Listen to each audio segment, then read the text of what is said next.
No momento, fazendo favor. Estamos felizes, irmãos, porque Deus está neste lugar.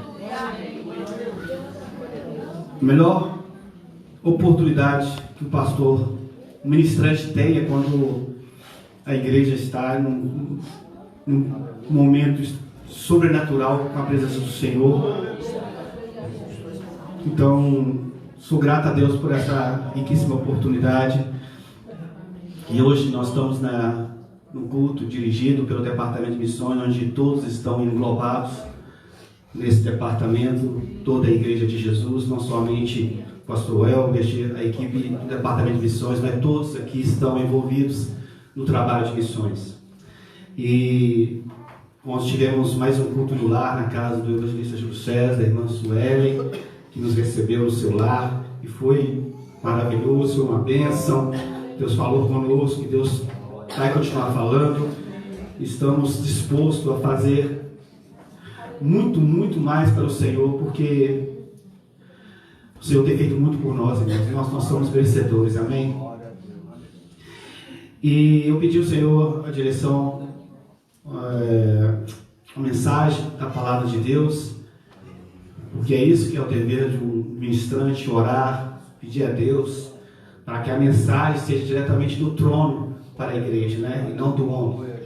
E o Senhor, a sua infinita misericórdia, me deu uma mensagem, porque na verdade eu já tinha convidado um pregador, e acabou que caiu para mim essa oportunidade, e eu agarro, né, irmão? Eu gosto de pregar, então para mim é sempre um prazer. E antes de chegar no tema principal da mensagem, eu gostaria de deixar como introdução, falar sobre um pouco, resumidamente, de que nós somos ministros de Deus nessa terra. Somos pessoas que Deus chamou para fazer a diferença nessa terra. Nós temos uma grande missão de esvaziar o inferno e encher e povoar os céus.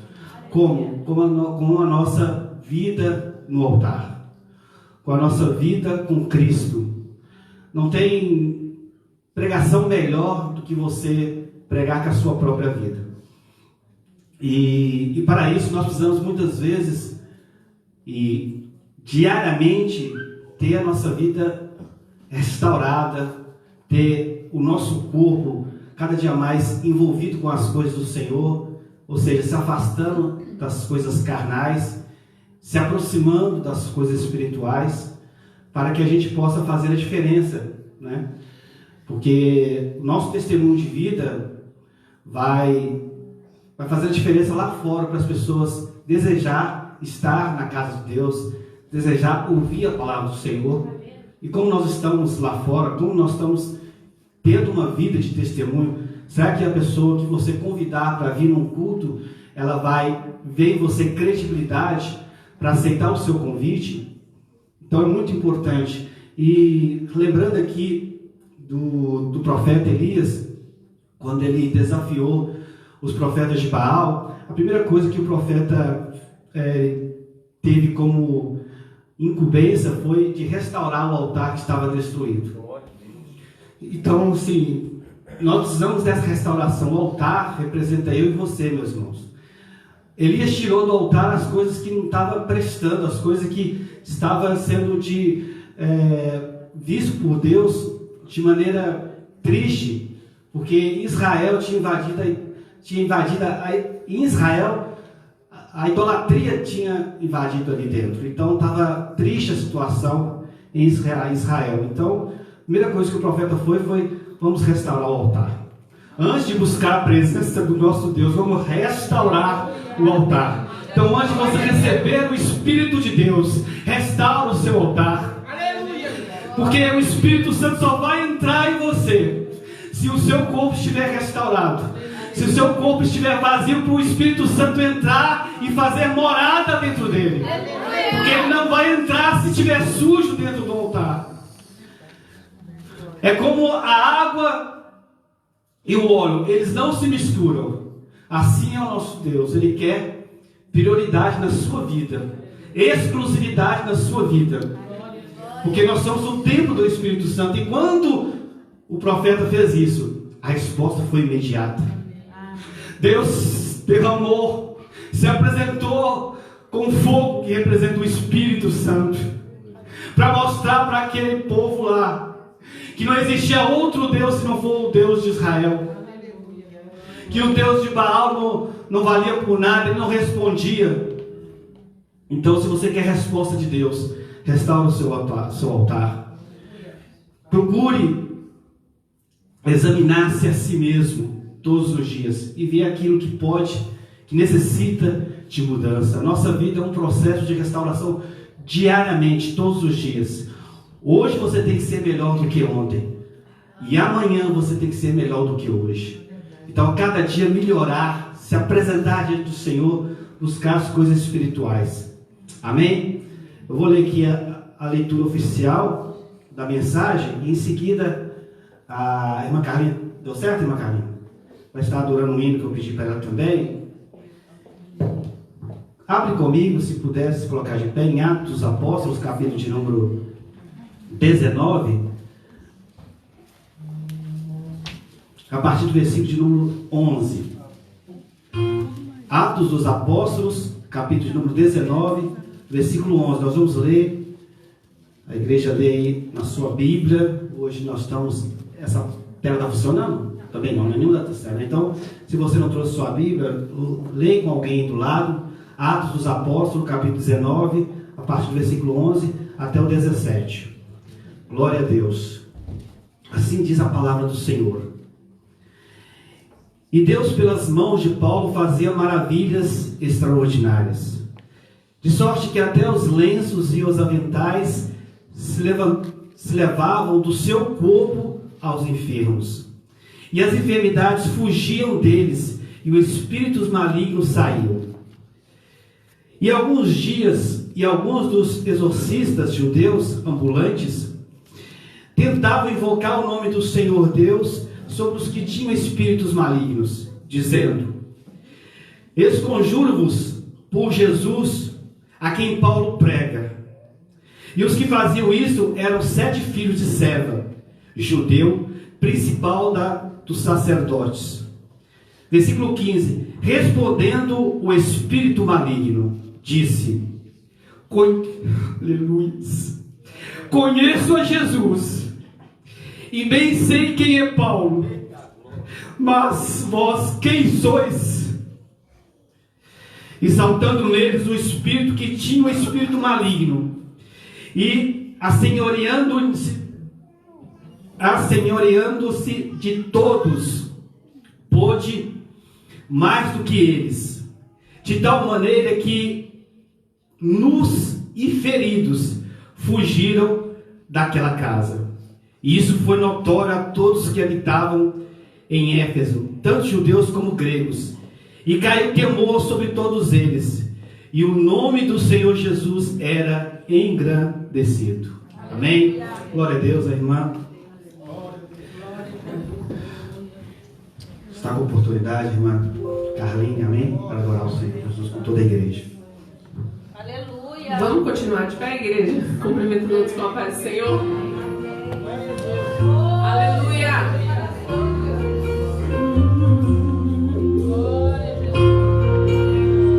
Você pode declarar nessa manhã. Peça ao Senhor para te sondar.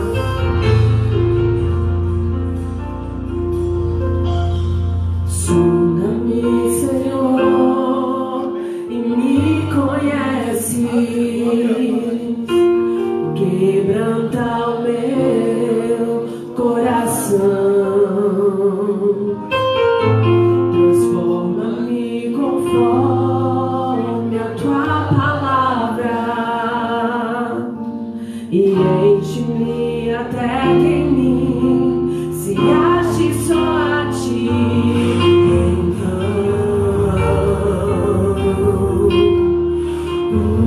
Usa-me, Senhor. Peça ao Senhor nessa manhã.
transforma. Enche-me e usa-me. Mais uma vez. Sonda-me, quebranta-me. Teu povo clama, Senhor. Enche-me e usa-me, Senhor,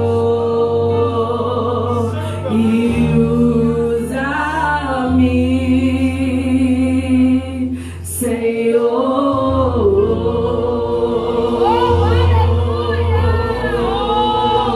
As palmas do Senhor Jesus nessa manhã. Glória a Deus, que maravilha, meus irmãos, podemos acertar. Fiz questão de pedir esse hino porque fala de você ser usado por Deus, né? Você pedir para ser usado por Deus. E quem quer ser usado por Deus? Amém? Sejamos usados pelo Senhor todos os dias, meus irmãos. Irmãos, eu gostaria de, nesse tempo que eu tenho aqui, de falar de um personagem muito importante da Bíblia Sagrada, chamado Paulo, que eu particularmente tenho muito carinho e apreço pelas mensagens de Paulo, né? Pelas cartas que ele escreveu, assim, já chegaram até mim fazer uma pergunta, quando chegar lá nas bodas do Cordeiro, ali, após o arrebatamento, que a igreja vai estar ali reunido para participar daquela festa maravilhosa do casamento do noivo, que é Jesus, e a noiva, que somos todos nós. Ali a gente vai ter 7 anos para a gente conversar bastante com os nossos irmãos, os nossos familiares que já foram e ressuscitaram. E, claro, todos querem Jesus, né? Jesus ali vai ser o centro, né? Mas, tirando Jesus, qual personagem ali você queria ter um contato ali imediato para começar a conversar com ele? Eu, particularmente, escolheria para conversar com o Paulo. Quem, pastor Lemos, o senhor gostaria de, quem sabe, conversar ali naquele momento? Ixi, agora eu peguei. Júlio César? Tem tantos, hein? É o Pedrão mesmo. É o Pedro? E a irmã Helena? Também é Pedro? Fala comigo aí, o operador Isaac. Pedro? Glória a Deus, aleluia. E você, Sandra? São muitos, né, irmãos? São muitos, tem os discípulos, tem os patriarcas, porque vai ser um momento muito lindo ali da igreja de Jesus. Irmãos, o apóstolo Paulo, ele foi um homem levantado por Deus para pregar para os gentios. Quem eram os gentios? É aqueles que não eram judeus. Até então, os discípulos do Senhor Jesus começaram a ministrar, né, após a ressurreição de Jesus, após o sopro do batismo do Espírito Santo no dia de Pentecostes. Os discípulos começaram então a levar a mensagem de Jesus. O apóstolo Paulo não foi discípulo de Jesus, mas o Senhor já tinha visto em Paulo que ele seria um vaso de honra para o reino de Deus. Tanto é que quando ele se converteu, porque nós sabemos que Saulo, ele era um religioso, ele foi ensinado aos pés de Gamaliel, ele tinha muito ensinamento, ele tinha muito estudo, mas faltava ter um encontro pessoal com o Senhor Jesus.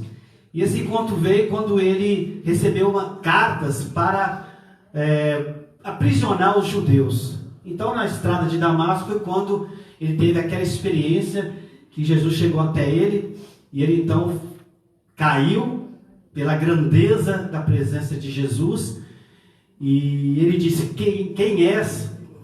Jesus disse: Paulo, Paulo, eu sou Jesus a quem tu persegues. E ali, depois daquela experiência, Paulo teve 3 dias cego, sem enxergar, e Jesus levantou um homem, um servo do Senhor, chamado Ananias, para que pudesse estar com Paulo durante esses 3 dias. E Ananias assustou, primeiramente, porque ele disse: mas Senhor, mas este homem é um homem que mandava matar os crentes, os cristãos, né? Perseguia, mandava prender e castigar, e o Senhor quer justamente este homem. E o Senhor falou: Ananias, este homem é um vaso escolhido por mim. Você é um vaso escolhido por Deus. As pessoas podem achar que você não tem valor nenhum. As pessoas do seu local de trabalho podem achar que você é apenas um limpador de vaso sanitário, uma pessoa que bate ali o cimento, as coisas da obra e faz aquele trabalho, e que você é apenas aquela pessoa, e que para eles você não tem nenhum valor, mas o Senhor te valoriza. O Senhor sabe do seu valor. Você foi escolhido pelo próprio Deus. Aleluia. E esse homem então, chamado apóstolo Paulo, a sua visão é restaurada depois de 3 dias, e ele começa um ministério extraordinário. Um ministério maravilhoso, sobrenatural.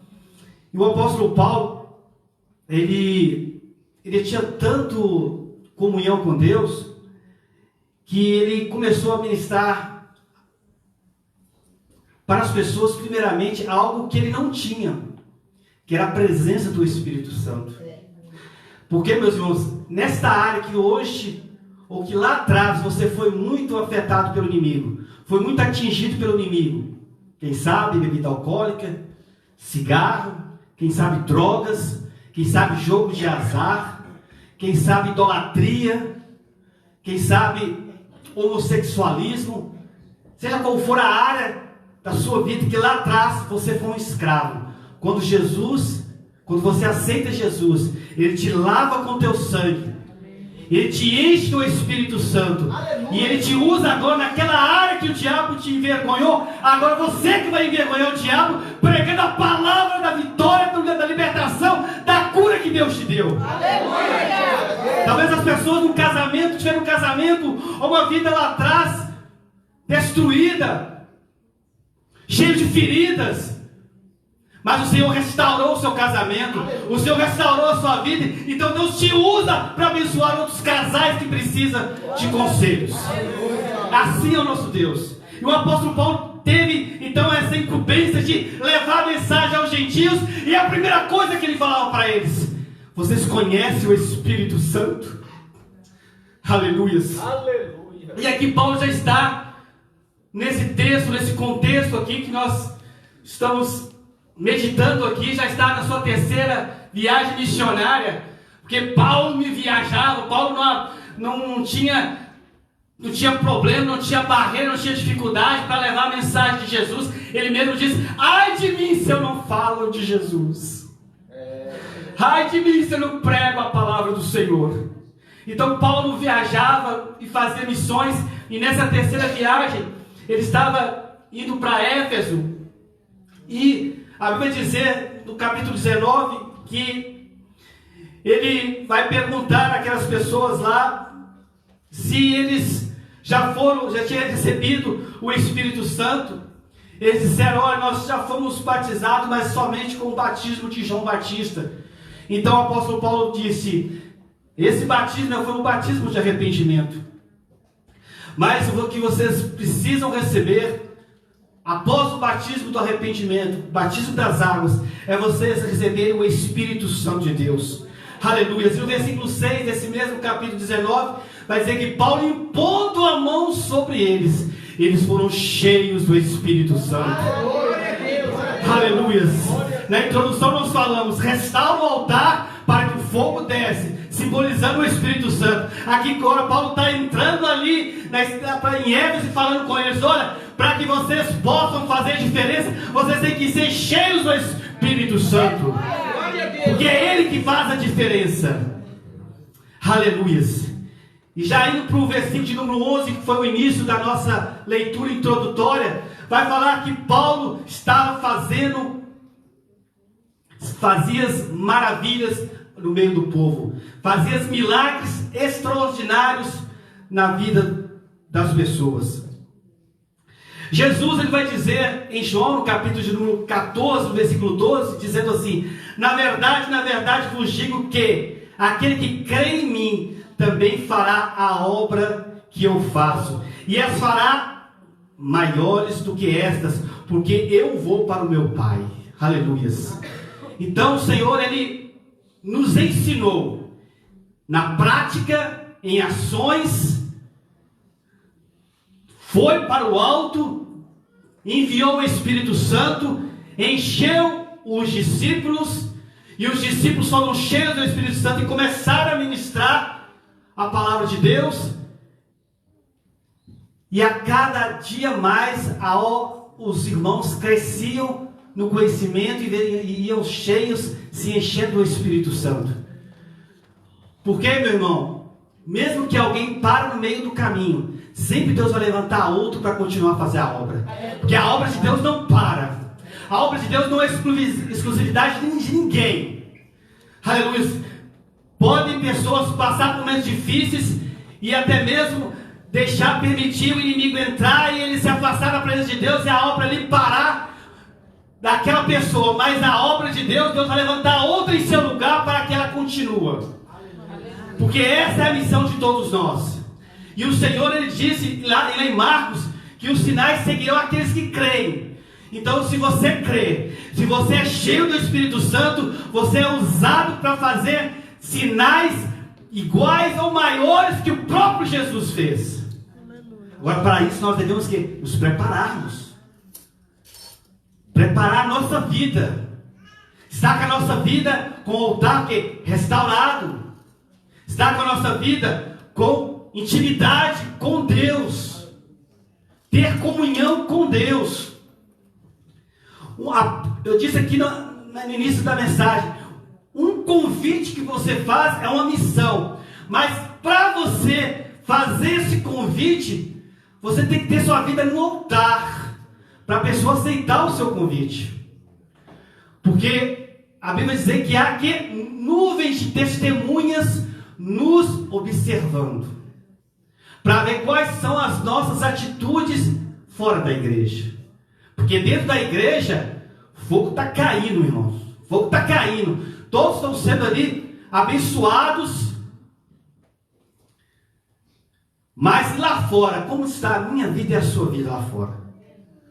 Como nós estamos representando Jesus aqui na terra?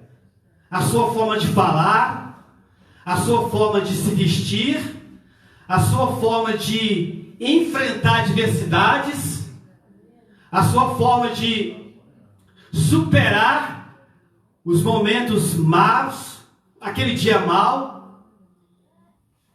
Como você vai vigiar a sua palavra, a língua, que os jovens estudaram esta manhã, não foi isso? Sobre a língua. Então as pessoas estão observando. E o apóstolo Paulo, ele tinha essa comunhão com Deus. Ele tinha esse relacionamento com Deus. Eu não li ainda e creio que não existe um outro homem que disse da palavra de Deus: sede meus imitadores como eu sou de Cristo. Glória a Deus. Me imita. Paulo disse: pode me imitar, porque eu imito a Cristo. Então Paulo tinha essa ousadia para falar isso. A ousadia. Ousadia que a gente pode dizer para uma pessoa: imita eu. Faça o que eu faço. Faça o que eu faço.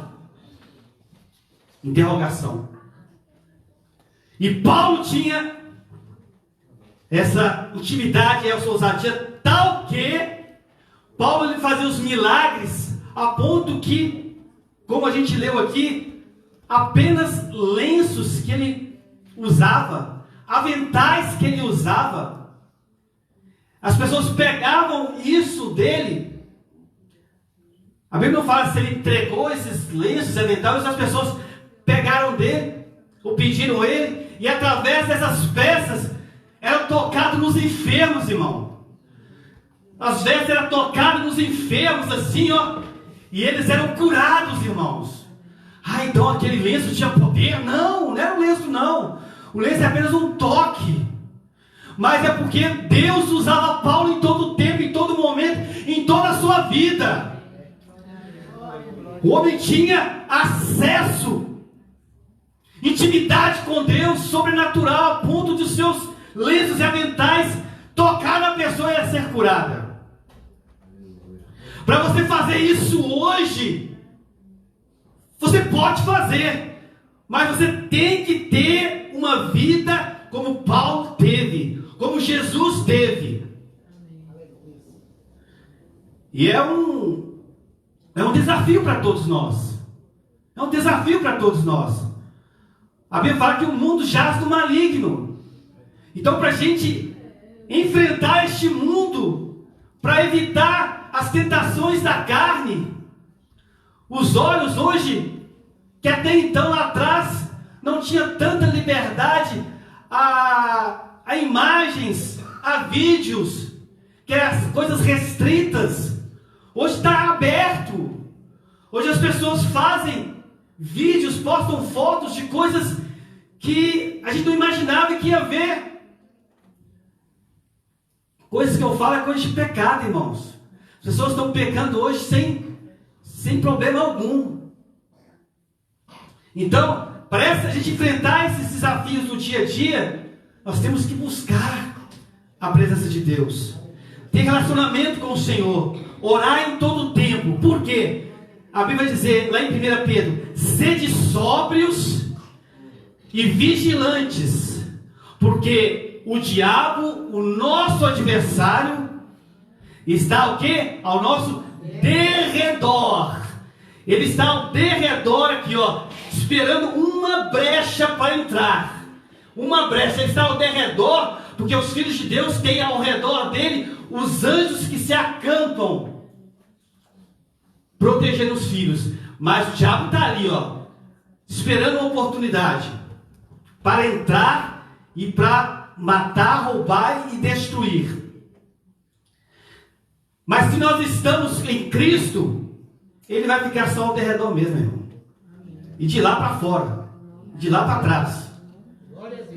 A gente vê que Jó, a Bíblia fala que ele era um homem íntegro, reto, fugia de todo mal, fugia. Irmãos, fugir não é covardia, fugir é um ato de sabedoria. Muitos fugiram para não pecar contra Deus. Lembra de José e aquela mulher que tentou tirar José da presença de Deus? E agora Jó também, o inimigo fica observando ele. Tanto é que quando ele vai até a presença do Senhor Jesus, ele vai dizer: Senhor, Deus vai falar: mas de onde você vem, Satanás? Satanás vai dizer: eu estou aí rodeando a terra, observando os filhos.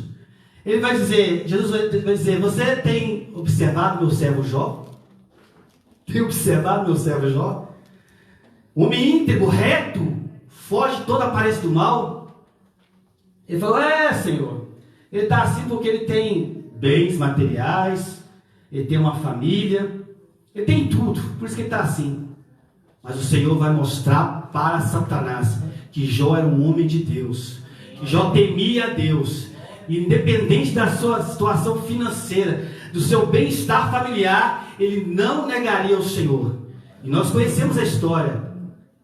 Jó perdeu seus 10 filhos, Jó perdeu os seus bens, até a sua mulher disse para ele falar mal de Deus e abandonar Deus, mas ele não abandonou o Senhor. E por causa dessa situação, Jó teve a sua vida restaurada. Tudo que ele perdeu, ele ganhou em dobro, porque ele tinha temor a Deus, ele tinha comunhão com Deus. Esses exemplos, irmãos, é para mostrar que a gente vai passar sempre por lutas nessa vida aqui, neste mundo. Enquanto nós não formos arrebatados, nós vamos enfrentar várias adversidades aqui. Mas como vai ser o nosso comportamento quando nós debatemos com essa situação difícil? Aí é nossa vida com Cristo, né, que vai fazer a diferença. E aqui, irmãos, vai dizer, adiantando um pouco a mensagem, que homens estavam observando Paulo fazer os milagres. Então aparece, diz a palavra do Senhor, 7 homens, filhos de um homem chamado Seva, que era judeu principal das sinagogas, religiosos, e vendo que Paulo estava operando milagres extraordinários, eles disseram: opa, nós também queremos fazer milagres. Bom, ele fala de Jesus, ele é o Paulo, então nós vamos desafiar os demônios também, mostrar que também nós temos esse poder. E aí, se você não tiver intimidade com Deus, você vai passar vergonha. Vai passar vergonha. E esses homens não tinham intimidade com o Senhor, mas por observar ali e achar que poderia fazer aquilo que Paulo fazia, ou seja, queria fazer aquilo que Paulo fazia, mas não se converteram como Paulo se converteu. E ele então chega para aquele espírito maligno que estava lá e disse: ei, eu, em nome de Jesus e de que Paulo prega, no nome de Jesus que Paulo está pregando aí, eu agora te expulso, demônio, sai demônio, sai demônio. E a Bíblia vai nos relatar que aquele demônio olhou para eles e disse: olha, eu conheço a Jesus, eu conheço a Jesus. E hoje na Escola Bíblica Dominical nós falamos sobre o espírito lá que foi libertado pelo Senhor Jesus, de espírito maligno. E a primeira coisa que o espírito maligno disse: ó Jesus, filho do Deus Altíssimo. Ou seja, o diabo conhecia e conhece Jesus. O diabo aqui estava falando através desse espírito maligno: eu conheço Jesus, eu conheço Paulo, porque Paulo dava testemunho de Jesus, Paulo imitava a Jesus, em caráter, no falar, no agir.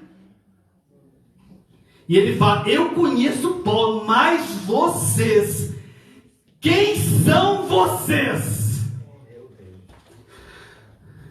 Irmãos, imagina o susto que aqueles homens tiveram, porque eles pensaram: pois vamos expulsar o demônio, eles vão sair de lá e nós vamos ser adorados aqui, todo mundo vai aplaudir o que nós fizemos. Mas eles não esperavam isso, de serem envergonhados pelo próprio Satanás. Quem são vocês? Quem é eu? Quem é você? Quem somos nós? Ele vai dizer: quem são vocês? E eles assustaram com essa pergunta do demônio lá. A Bíblia vai dizer que o demônio pula neles e começa a machucar eles, e começa a chicotear eles, e começa a ferir eles. E imagina que a dor daqueles homens ali. E a Bíblia vai dizer que eles saem correndo nus e feridos, correndo envergonhados pelaquela situação.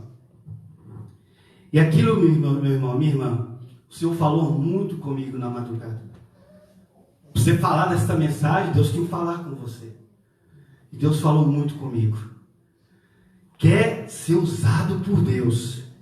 Fique em comunhão comigo, fique com intimidade comigo. Enquanto você estiver junto comigo, sinais e maravilhas você fará em meu nome. Em meu nome. Aleluia. Paulo, irmãos, vai dizer, a mensagem de Paulo ela é muito forte.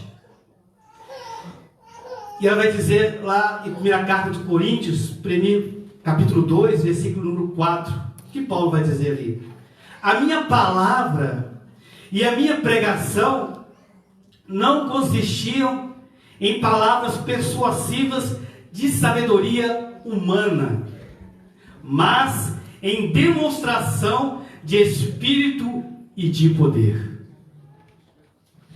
Irmãos, porque os milagres não têm acontecido como lá atrás, como não tem sido, porque não está sendo evidenciado tantos milagres aos nossos olhos. Eu particularmente já vi milagres, irmãos. Já vi milagres de pessoas se levantar, pessoas sendo curadas. Eu sou um milagre de Deus. Nós somos um milagre de Deus. Eu já recebi um milagre de cura divina, através de oração. Deus já me usou para orar e a pessoa ser curada, de orar a pessoa ser liberta. Então assim, Deus ele continua nos usando, mas nós temos que ter essa vida no altar, para que a nossa pregação não venha consistir apenas em palavras persuasivas de sabedoria humana, mas de demonstração de força e do poder de Deus. Você quer demonstrar que Jesus está na sua vida? As pessoas vão observar você na maneira de falar, mas você pode também demonstrar isso através de atitude, através de uma oração que você faz para uma pessoa, e aquela pessoa que está desesperada, angustiada, triste, abatida, e Deus te usa para orar para aquela pessoa, porque você se encheu, se preparou, e aquela pessoa ali receba o conforto, o consolo, a cura espiritual, a cura da alma. Aquela pessoa vai querer estar onde você está, ela vai querer servir o Deus que você serve, ela vai querer congregar onde você congrega. Então a importância é muito grande nós buscarmos essa intimidade com Deus, esse relacionamento com Deus, para que nos nossos cultos aqui haja milagres. Irmãos, não tem nenhum de nós que se encontra nesse templo aqui que não precisa de milagres, que não precisa de uma cura, que não precisa de uma libertação, que não precisa de uma mudança de vida, de transformação. Por quê? Porque nós não somos perfeitos. Alguém corajoso aqui para dizer que é perfeito? Eu não sou. Cheio de falhas. Mas o Senhor vai nos aperfeiçoando diariamente. Vai nos moldando diariamente. Mas Ele vai fazer isso se você também dá o primeiro passo. Porque a Bíblia vai dizer lá em Isaías 1,19, evangelista Donei: se quiserdes e me ouvirdes, comereis o melhor desta terra. Aleluia. Glória a Deus. Aleluias. O melhor desta terra é o que, irmãos? É uma comida farta, é uma mesa farta, é um apartamento de vários andares, é palácios, é um avião. Isso é muito bom, irmãos, mas nada se compara do maior riqueza que você vai ter se você ouvir, se você quer ter a presença de Deus na sua vida. Se quiserdes, se me ouvirdes, você vai ter Jesus na sua vida e você não vai pecar contra Deus. Porque essa é a nossa maior riqueza. Vai perder bens? Pode perder. Vai perder amigos? Pode perder. Mas não perde a presença de Deus na sua vida. Quero orar neste momento com os irmãos. Se coloque de pé, fazendo favor. Aleluia. Sou um servo de Deus, cheio de falhas, mas Deus tem me dado dons, e eu não posso guardar, enterrar os dons, os talentos de Deus. Eu quero convidar você que adentrou aqui doente, enfermo. Se você tem fé como o tamanho de um grão de mostarda, eu vou unir a sua fé e Deus vai te curar, como já me curou. Porque o nosso Deus não mudou, Ele é o mesmo ontem, hoje e eternamente o mesmo. Sai do seu lugar e vem aqui na frente, com coragem,